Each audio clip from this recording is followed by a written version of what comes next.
Hello and welcome दोस्तों इन Toby tales. आज मैं आपको बताने जा रहा हूँ एक ऐसी शख्सियत के बारे में जिसने दुनिया के अंदर बहुत नाम कमाया। ये नाम तो कमाया लेकिन बुरी वजहों से कमाया। 29 जुलाई 1882 को इटली के एक छोटे से गांव प्रिद्यापियो में एक लोहार के घर में जन्मे बेनिटो मुसोलिनी का। इनके पिता एक लोहार थे जो कि समाजवादी विचारधारा से बहुत ज़्यादा जुड़े हुए थे, और इनकी माँ जो एक कैथोलिक थी, एक सरकारी स्कूल में टीचर थी। पिता समाजवादी विचारधारा से जुड़े समाजवादी साहित्यों और समाजवादी बातों को अक्सर वो अपने घर में बैठकर किया करते थे, जिससे कि छोटे मुसोलिनी के दिमाग पर काफ़ी ज़्यादा इन बातों का प्रभाव हुआ और वो समाजवाद की तरफ धीरे धीरे झुकता चला गया। माँ बाप ने इनका नाम एक स्कूल में लिखवा दिया। मुसोलिनी जो कि शुरू से ही थोड़े गुस्से के मिजाज के थे और लड़ाई झगड़ों में ज़्यादा आगे रहते थे, तो स्कूल में पढ़ाई के दौरान एक बार एक बच्चे से इनकी लड़ाई हो गई, जिसमें कि इन्होंने उस बच्चे को चाकू मार दिया। इस घटना के बाद में स्कूल प्रशासन ने मुसोलिनी को स्कूल से निकालने का फैसला किया। फिर माँ बाप ने इनका एडमिशन एक दूसरे स्कूल में करवा दिया। वहाँ पर भी कई सारी लड़ाई की घटनाओं में ये शामिल रहे, लेकिन स्कूल ने इनको चेतावनी देकर छोड़ दिया। अपनी पढ़ाई को पूरी करने के बाद में मुसोलिनी ने गांव के ही एक छोटे से स्कूल में बच्चों को पढ़ाना शुरू कर दिया, लेकिन कुछ समय के बाद ही ये उस काम से काफ़ी ज़्यादा बोर होने लगे, तो उन्होंने उस काम को छोड़ने का फैसला किया। 19 साल की उम्र में इन्होंने स्विट्ज़रलैंड जाने का फ़ैसला किया। वहाँ पर जाने के बाद में इन्होंने छोटी-मोटी कई सारी नौकरियाँ की, लेकिन उसमें उनका मन नहीं लगा, तो फिर वो मज़दूरी करने लगे। मज़दूरी करने के दौरान स्विट्ज़रलैंड के कई सारे मज़दूर संगठनों में उनकी अच्छी बातचीत हो गई, अच्छी पहचान हो गई, जिससे कि लोगों के बीच में वो काफ़ी ज़्यादा फ़ेमस होने लगे।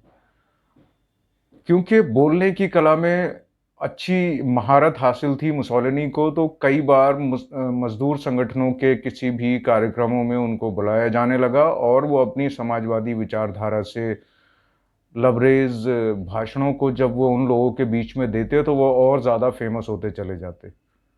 जब ये खबर वहाँ की सरकार को पता चली, तो उन्होंने मुसोलिनी को अपने देश से बाहर निकाल दिया और उन्हें वापस इटली भेज दिया। वापस इटली पहुंचने के बाद में मुसोलिनी ने इटालियन सेना को ज्वाइन कर लिया और एक सैनिक के तौर पर वहां पर काम करने लगे। लेकिन एक लड़ाई के दौरान वो घायल हो गए, और घायल होने के बाद में उनको सेना ने वॉलंटरी रिटायरमेंट दे दी। अपनी रिटायरमेंट लेने के बाद में मुसोलिनी फिर दोबारा से समाजवादी आंदोलनों से जुड़ गए, और इन्हीं आंदोलनों पर काफ़ी ज़्यादा भाषण वगैरह वो देने लगे। धीरे धीरे लोगों के बीच में उनकी काफ़ी अच्छी पहचान बन रही थी। कुछ वक्त गुजरने के बाद मुसोलिनी ने अपना एक अखबार शुरू किया, और ये अखबार उस वक्त में इतना ज़्यादा फेमस हो गया कि हर लोगों की ज़बान पर उस अखबार का नाम हो गया। उस समय की सोशलिस्ट पार्टी ने मुसोलिनी को अपनी पार्टी में सदस्यता दी, और उसके बाद में अपने जो मुखपत्र अखबार था अवांती, उसमें उन्हें एडिटर बना दिया। एडिटर बनने के बाद में मुसोलिनी ने कई सारे लेख उस अखबार में लिखे, जो कि समाजवादी विचारधारा से पूरी तरह से भरे हुए होते थे। इसी दौरान साल 1914 में पहला विश्व युद्ध शुरू हो गया, और मुसोलिनी चाहते थे कि इटालियन सेना ब्रिटेन और फ्रांस के साथ में मिलकर लड़े। जब ये बात इटालियन सोशलिस्ट पार्टी को पता चली, तो वो इस बात से बहुत ज़्यादा नाराज़ हो गए, और उन्होंने मुसोलिनी को अपनी पार्टी से बाहर निकाल दिया और एडिटर का पद उनसे छीन लिया। इन बातों से चिढ़ने के बाद में मुसोलिनी ने अपना खुद का एक दल बनाया, जिसका नाम उन्होंने रखा फांसी दी कम्बातीमेंट। ये पार्टी उनकी पुरानी विचारधारा समाजवाद से बिल्कुल उलट एक फांसीवादी विचारधारा पर आधारित पार्टी थी, जिसमें उन्होंने शामिल होने वालों के लिए एक शर्त रखी थी कि वही लोग इसमें शामिल हो सकते हैं जो उनकी इस बात को मानते हों कि पहले विश्व युद्ध में इटली को फ्रांस और ब्रिटेन के साथ में युद्ध में हिस्सा लेना चाहिए था। उनकी इन बातों से भूतपूर्व सैनिक जो कि बहुत ज़्यादा प्रभावित थे, इनकी पार्टी में तेज़ी से शामिल होने लगे और जो दूसरे अल्ट्रा नेशनलिस्ट और राष्ट्रवादी विचारधारा के लोग होते थे, वो भी बड़ी तेज़ी से इनकी पार्टी के साथ में जुड़ने लगे। वक्त आते-आते इटली में भ्रष्टाचार बहुत ज़्यादा बढ़ चुका था और बेरोज़गारी अपनी चरम सीमा पर थी। इस वजह से आम जनता बहुत ज़्यादा इस चीज़ से नाराज़ थी, तो ये एक और दूसरी बड़ी वजह रही जिसमें कि उनकी पार्टी में लोगों का तेज़ी से बढ़ना शामिल हो गया। वक्त गुज़रते-गुज़रते उनकी पार्टी इतनी ज़्यादा ताकतवर हो चुकी थी कि उन्होंने रोम पर कब्ज़ा करने का विचार बनाया। मुसोलिनी की पार्टी और उसके सदस्यों ने एक वक्त में जाकर रोम के ऊपर कब्ज़ा कर लिया। इटालियन सेना जो कि पहले ही सरकार के भ्रष्टाचारों और अन्य कारणों से परेशान थी, उसने इस कब्ज़े का कोई विरोध नहीं किया और मुसोलिनी को किसी भी तरह की परेशानी रोम के ऊपर कब्ज़ा करने में नहीं आई। देश के बिगड़ते हुए हालातों को देखते हुए उस वक्त के प्रधानमंत्री लुइगी फैटा को इस्तीफ़ा देना पड़ा। इटली के राजा विक्टर एमानुएल III ने देश के हालातों को देखते हुए और जनता पर मुसोलिनी के ज़बरदस्त प्रभाव को देखते हुए उन्हें देश का प्रधानमंत्री घोषित कर दिया।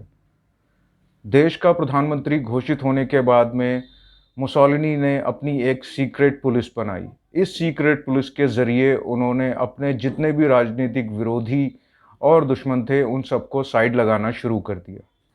अगले 5 सालों में मुसोलिनी ने केंद्र का जो सत्ता थी, उसका पूरी तरह से केंद्रीकरण करना शुरू कर दिया और उनके समर्थकों ने इसका भरपूर साथ दिया।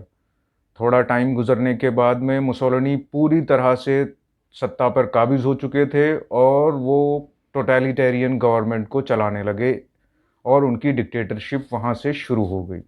अपने विरोधियों को पूरी तरह से दबाने के बाद में मुसोलिनी ने अपनी विदेश नीति की तरफ ध्यान देना शुरू किया। इनकी सेनाओं ने लीबिया में शांति प्रक्रिया के दौरान हिस्सा लेना, यूगोस्लाविया से समझौते के बाद में फ्यूम शहर को इटली में शामिल करना, ग्रीस के कॉर्फू शहर पर बमबारी करना शामिल रहा। 1936 आते-आते मुसोलिनी ने इथियोपिया पर हमला कर दिया, जिसके बाद सोमालिया और इरिट्रिया को उन्होंने अपने विस्तारवादी नीति के तहत इटालियन कॉलोनी में तब्दील कर दिया। स्पेनिश गृह युद्ध के दौरान उन्होंने फ्रांसिस्को फ्रैंको की मदद के लिए इटालियन सेना को वहां पर भेजा ताकि वहां पर शांति व्यवस्था को बनाए रखा जा सके। जर्मनी की बढ़ती हुई ताकत को देखकर मुसोलिनी ने अपने पुराने दोस्त देशों फ्रांस और ब्रिटेन से रिश्तों को ख़त्म कर लिया और अपने नए रिश्तों को जर्मनी के साथ में बढ़ाना शुरू कर दिया। मुसोलिनी जो कि हिटलर के शुरू से ही काफ़ी बड़े समर्थक थे और उसके प्रशंसक थे, वो चाहते थे कि जर्मनी से उनके रिश्ते और ज़्यादा मजबूत हों ताकि कभी सत्ता के समय पर अगर उन्हें जर्मन फ़ौजों की ज़रूरत पड़े तो वो उनकी मदद कर सके। इसके कुछ समय के गुजरने के बाद में ब्रिटेन और फ्रांस ने दूसरे विश्व युद्ध की घोषणा कर दी। मुसोलिनी ने जर्मनी की तरफ से लड़ने का फ़ैसला किया। वो जर्मन गुट में उनकी सेनाएं शामिल हो गईं और वो युद्ध में उनकी मदद करने। शुरुआती कामयाबी के बाद में जब ये गुट करने लग गया तो राजा इमैनुअल III ने मुसोलिनी को प्रधानमंत्री पद से बर्खास्त कर दिया और उन्हें उठाकर जेल में डाल दिया।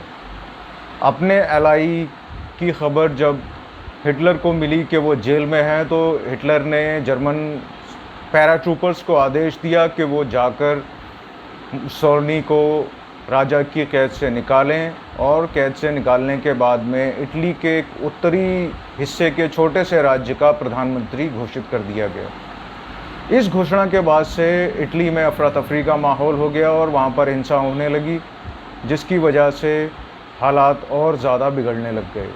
साल 1945 आते आते रूसी सेनाओं ने जर्मन सेनाओं को कई मोर्चों पर हराना शुरू कर दिया, जिसकी वजह से मुसोलिनी बहुत ज़्यादा टेंशन में रहने लगा।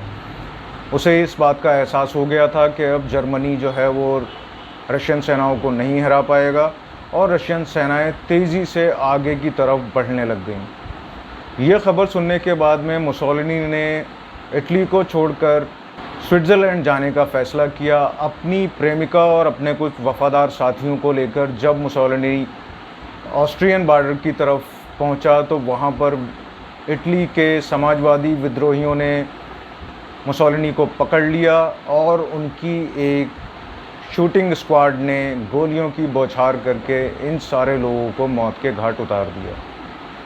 इटालियन लोगों को ये बात जल्दी से पता चले, इसलिए जो विद्रोही थे उन्होंने इन लाशों को उठाकर मिलान शहर लेकर गए और वहाँ पर जाकर वहाँ के एक सबसे फेमस चौराहे पर जाकर इन सारी लाशों को सर के बल उल्टा लटका दिया। लोगों के बीच में जब ये खबर फैली कि मुसोलिनी मारा गया तो मिलान शहर के उस चौराहे पर हज़ारों लोगों की तादाद में भीड़ इकट्ठी हो गई, जिन्होंने इन लोगों की लाशों पर पत्थरों से, चप्पलों से मारना शुरू कर दिया, थूकना शुरू कर दिया। इन लोगों की लाशों को इतने बुरी तरीके से मारा गया और कुचला गया कि मुसोलिनी का भेजा निकलकर ज़मीन पर गिर गया। एक औरत ने तो मुसोलिनी के मुंह पर पेशाब तक कर दिया। मुसोलिनी के भेजे के कुछ हिस्से को उठाकर अमेरिकी साइंटिस्ट अपने साथ ले गए थे ताकि वो इस बात पर रिसर्च कर सकें कि मुसोलिनी के दिमाग में ऐसा क्या आ गया था जिसकी वजह से वो एक समाजवादी की बजाय एक अल्ट्रा नेशनलिस्ट बन गया था। उस दिमाग के टुकड़े को जांच के बाद में हालांकि उनकी बीवी को बाद में सौंप दिया गया, लेकिन लोगों के मन में मुसोलिनी ने अपनी एक इतनी ख़राब छवि बना ली कि वो मरने के बाद भी कभी ख़त्म नहीं हुई। उम्मीद करता हूँ कि आपको मेरे द्वारा दी गई ये जानकारी अच्छी लगी होगी। अगर आपको मेरी ये जानकारी अच्छी लगी है तो आप मेरे चैनल को लाइक करें, सब्सक्राइब करें, अपने दोस्तों के साथ शेयर करें और ऐसी ही दूसरी तरह की वीडियो को देखने के लिए देखते रहें टॉप डिटेल्स। थैंक यू, धन्यवाद।